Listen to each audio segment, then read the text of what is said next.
Good morning world from Siargao Island in the Philippines. It's now day 34 of the Siargao Island Lockdown. The community quarantine is still in place and we're all at home. If you've been watching the daily vlogs for a while now, you'll notice that there's been quite a bit of wind and some stormy weather the last couple of days, and a lot of the coconut trees are dropping their leaves and dropping their coconuts. So our buddy Russell's here and they're cutting down the leaves outside of the house to make sure they don't fall down. This is something that has to happen quite regularly here on Siargao because coconuts are dropping out of trees like as often as the rain. Woohoo, look, all the coconuts coming down. I always find this kind of human dexterity amazing, and every time we come to an Asian country I see more people doing this kind of stuff, you know, climbing trees, climbing lampposts, doing kind of manual work with barely any safety, and it does make you think. I know that in the West we have a lot of like safety regulations and we have all of this kit and harnesses and gears to make us safer, but when I see people living their daily lives like this day in day out and I don't hear about any people falling out of the trees, it makes you think, is it making us not safer? Is it making us like less capable as humans? I don't know, because this Filipino dexterity is pretty hardcore. It is amazing how they can be up there not scared of any heights. Probably doesn't even factor in if you've been doing it from a young age. 20 kilo? Wow, 20 kilo story. That's heavier than you. You can pick it up. This is for your book juice. It's yours now. See if you can pick it up, Story. Put it here. Yeah? Use two hands. Use two hands. Try two hands. Try. Good try. Well done. You want to have one now? You have to ask Russell to cut one for you later, okay? Sasha has been busy this morning making some no-bake cookies. I haven't tried one yet, but Story's already delved in. And Story has really been enjoying just looking at the wildlife around here. She found a little beetle this morning that she's been taking care of. Look, but what is in the hole? Is it going in the hole? Oh, it's all like that today. And then just watching the coconut tree work going on. Keeping ourselves entertained here on lockdown. Right, I'm going to go and try one of those cookies that Sasha has spent all morning making. Story, how are the cookies? Good. Nice. Which was your favourite one, the brown one or the white one? Brown one. Ah. Ah, look who's with us today, Story. King Kong is in the house. I know. Bite. Are you looking forward to these coconuts, Story? Well, I'm gonna have one. I'm sure they'll let you have one later, there's so many there. Later. Why? He's got big ears, hasn't he? Yeah, I know. Just like moonshine. Yeah. King Kong is 5 years old, Story. Ah. So he's 2 years older than you. He thinks so nice. Isn't he? Yeah. Yeah, can I sleeping now? He's just resting his head. How about stroking his back? Oh, like a massage. A massage him. I think he likes it. Hey, turn it on that. What was Mum? Turn to get that. Looks like we've got a straggler. Yeah, Goldie's coming with us to the shop, Story. She's our dog now, isn't she? Pretty much. We're walking into the village to get cucumbers for our salad today. It's turned into a bit of a family outing. Look, we've even got a dog to walk. I know. It's nice, isn't it? Yeah, she knows the way. This is where she actually lives, out here somewhere. Who have you got with you? Yeah, I've got my baby. Oh, baby Charlie. My baby Charlie, look. Oh, looking after him. Yeah, I'm taking him for the chips today. Oh, you see? There was a milk to come. Show me your sunglasses. Wow, so cool. Well, we're feeling the full summertime now, aren't we? It is hot. And I think just because we've had some storms just the last few days, makes it even muggier. It looks so there's a little pig in there. Where? You see the pig?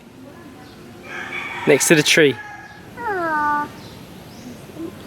We have to try and navigate around this big puddle without getting wet. Go that way. This way. This way, Watch, Mum. up the side, look, this way, That's it. around the edge. This. Yeah. Charlie's going on an adventure with you. Oh, yeah. and then jump. Good girl. Yeah. What an adventure. I know I mentioned it briefly earlier, but that's something I've always liked about living out here in the east, is that you just see people doing things that sometimes people will be like, oh no, my car can't make that, or I'm not sure we can go that way. Out here and in Thailand as well, people just kind of got on with things and, you know, improvised and went through where you think you perhaps shouldn't go or couldn't go. And I like that kind of freedom. It feels a little bit chaotic, but that's the appeal. Nothing stops these guys. Oh, who's there? Cat that I just saw yesterday. Yeah, you saw that cat a few days ago, didn't you?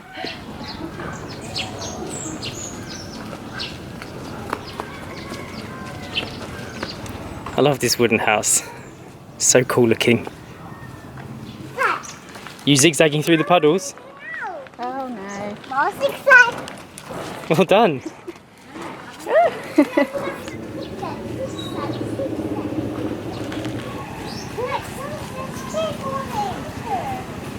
He's standing on a post, isn't he? Yeah, I think someone just knocked the green thing off. Yeah, that's his tail. Oh. He doesn't want to be in there. No, he doesn't want to be in there, does he? He's trapped. I think someone just trapped him in there, so he can't escape. No, he can't escape. No, you're right. I think it's somebody's pet. Somebody's pet, probably, yeah. Let's hope so. Let's hope he's been looked after. Yeah? He says he can't get down. He can't get down. Let's go to the shop because it's really hot in the sun, okay? He's got a little house there he can go in. They've provided shade. That's true, actually. Yeah, you could jump in. Looks like this guy's raking up his little dried rice in the street. See this a lot in the roads here. Making use of all the space, even the road. It's cool. Story's drinking an ice cold water.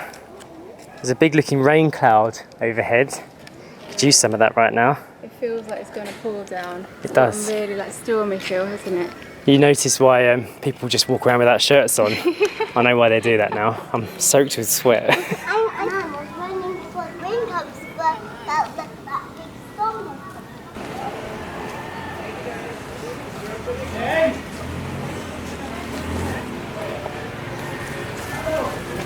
Yeah, this is Rain, the cat. He's 10 years old. Older than you, Story. He is. Yeah. Goodbye, Rain. Bye, Rain. Salamat. See you soon. Story's busy eating apples and watching Team Umizoomi. Popeye's preparing vegetables for lunchtime. We're going to make a salsa. The shirt is already off, and I thought it'd be a crime to not come down here at least once a day to see the view.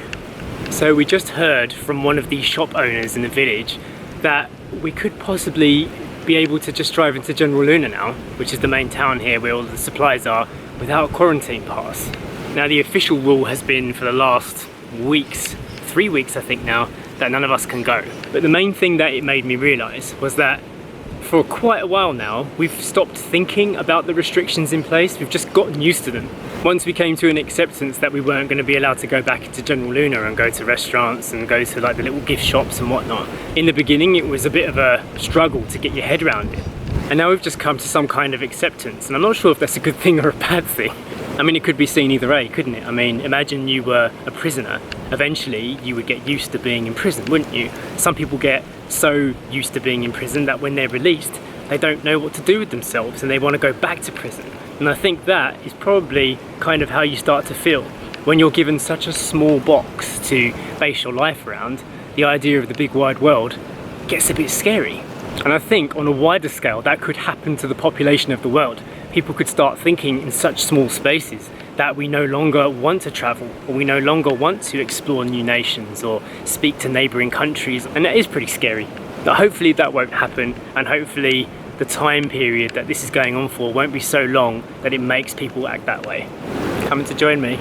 Yeah. Change your clothes. I had to get changed. Yeah, I was so sweaty.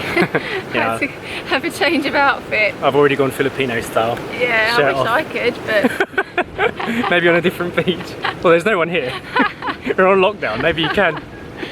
Oh, it's nice to have this breeze now though. Yeah. It's gorgeous sitting here. We were just saying to each other that whole walk into town and back, this is the only place so far by the coast where you get that natural air conditioning, Yeah. that breeze from the nature. Yeah, it's perfect. It's really nice. Right, so today we have a shout out to do. We A do. huge one. Yes, it is a big one, okay? Get ready. Today's shout out is to the Valero family. Hello, hi Rowena.